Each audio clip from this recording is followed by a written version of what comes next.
during lockdown, I think maybe moved the ball down the field a little bit. I think we were all kind of surprised by the response to the public service announcement. We were just kind of sending it out there, but then we realized that it was, catching fire, and people wanted to kind of revisit these characters, and the pandemic felt like a compelling reason to catch up with where he would be at the time, and then I got a call out of the blue from Michael Slucher at Universal saying, we're thinking about maybe making a Monk movie for Peacock. And it's something we've been wanting to do for a decade. And in fact, in the early days, tried to get them to do it and relaunch it at that time, and stars, I guess, just aligned. And for all of you, but especially you, Tony, was there any hesitation or fears in returning to this character in a more substantial way than the PSA? Oh, sure. Yeah, of course.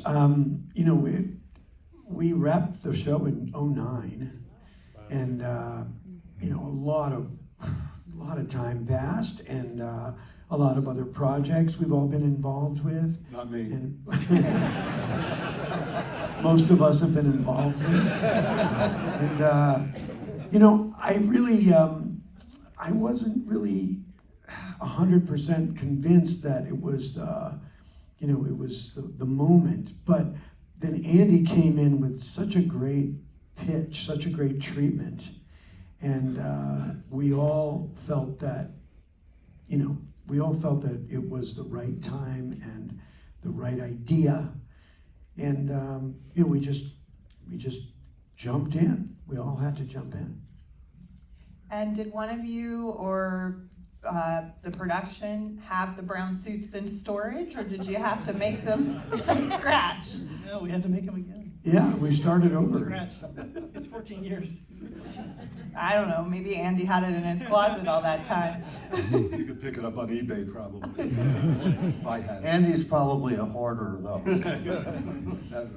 What were you all most excited about to explore with these characters, with over a decade of their lives having been lived in this intervening time between the show ending and this film? I think getting the team back together is probably the most exciting for me. I mean, we had such great chemistry when we did it for the 8 years before. So there's always that fear, like you mentioned, that now we're back, how's it gonna go? We opened up with a scene at the airport, the first scene that we shot, which had pretty much everyone in it. And I think we all turned to each other at that scene and said, I will say it's that back. we only wanted to do it when it came to us if we could tell a story worth telling. And I mean, that was Tony's thing and mine and Randy's too. And I gotta give Andy credit, we all do, I mean, it's pretty amazing to have a movie about a man who wants to commit suicide, a comedy, and have the ending that we had. So it was able to ride that line that we did in series in a movie, where you're telling talking about mental illness, and at the same time being able to laugh with the character. So we all thought it was a really special story to tell. It's a tricky tone. It's a very fragile tone. That Monk lives in its own universe. There's no other show. The DC universe has 100 characters. The Marvel universe has 100 characters. Monk is just us. There's no other show in this world, and it's a very tricky tone. And there's no other director that I think we would trust with that. It's a very short list of directors. In fact, it's only one name, and that's Randy Zisk, who steered the ship for 8 seasons. And I also want to mention that for me, it was very difficult, very scary for me to write a Monk script alone again. I have some members of the old writing staff here in the room, and I miss them very much when I was doing this thing. Well, as far as the original premise, the original idea, I hope you don't mind me talking about how you pitched this to us. I'm going to say it anyway. Yeah, go for it, Tony. Really started with Andy. We got all on a conference call, and Andy launched into this pitch, and he said, he invoked "It's a Wonderful Life," which is a classic, American classic, heartwarming story, Christmas story, which has also elements of comedy laced through it. And yet it starts with a man about to off himself. And we were all so taken by that notion that it was done so brilliantly then, and we could sort of steal from that, and Grand theft. Yeah. And the premise was Frank Capra's Wonderful Life, and the ending, even Trudy's line, they heard you were in trouble, they wanted to help, I believe is a direct, is a copy and paste from the last scene of Wonderful Life. Well, just stealing from the best there. So I was going to ask, the show, as you said, has always been about murder and grief and mental illness, but this is a bit heavier than the 9 seasons collectively. There were. I'm just gonna say it. I'm full disclosure here. I resisted that scene on the page. I did not. I just didn't have the confidence that. I just thought. What's the point? Say it. Say the word. No. What's the point? The point. No. I'm going to say the word. I thought, even for Monk, even for our show, this is cheap. This is just cheap. It's scatological,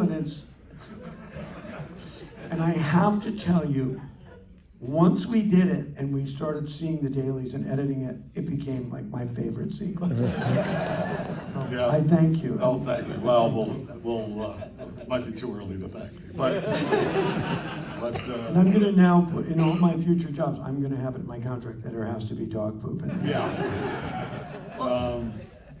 No, that also made me. I kind of did. I did compromise on. I was given notes. These guys up here had notes, and the studio had notes, and I listened. I pretended to listen, and gave in. And it's all horse trading. You give in on some, but stepping on a pile of dog shit while a man was blown up 40 yards away, and then screaming on over here, somebody that seemed, for some reason, very important to me. I'm proud of it. And Randy, tell me more about directing that. Are you like, writhe in pain more? Like, how does that go? Well, I think Dave and I talked about that scene in prep quite a bit. As far as filming it, it was really, when Tony's on the ground screaming and everyone's running by him. But my favorite line is the one after that when Tony says, Natalie's with the other victims. She's with the other victims. So we started with that and just kind of like led through. But again, I think it was another example. He's being modest. It's another example. It was beautifully directed. I think the more people running past Monk, the funnier that scene is. And Randy just kept pouring, extras in behind him. And you couldn't tell, but it was the same extras running in a circle. We didn't quite have the budget. Well, and then you also do something very scandalous, which is you show us Monk's feet. That's Monk's version of nudity. Well, I was gonna say, Our show is for version of nudity. was there any debate about whether this was too far for Adrian Monk? Was it the first time we saw Monk's feet? I think it was. I'm pretty sure it was. Well, I was in a pool in Mr. Monk Takes His Medicine. You walked into the was- sea at the end of some episode. No, but I was fully dressed. Oh, you were fully dressed. Oh, you're right. I'm sorry. I was a naked man. Gamal proscript. Yeah, so we saw the feet. Yeah, that's right. I actually, in one. They are my best feature, by the They way. are. Well, that's why I knew we hadn't seen them before, because I would have remembered. One drafted the script, the shoes, the scene began with the shoes being set on fire. But we didn't go there. And we kind of set this farewell tour, like, are we gonna keep getting more, could it be like Kenneth Branagh and Hercule Poirot, where like every couple years we get another one? It's up to Universal, and not up to us. I mean, Sinatra did a number of farewell tours, so it's not unprecedented. We hope so. Yeah, we hope so. I do have an idea for another, but again, it's. That was the reason for bringing the dog into the end. Yeah. So we'd have more story to tell. That was, yeah. We work from the dog backwards. Amazing. Well, Thank you all.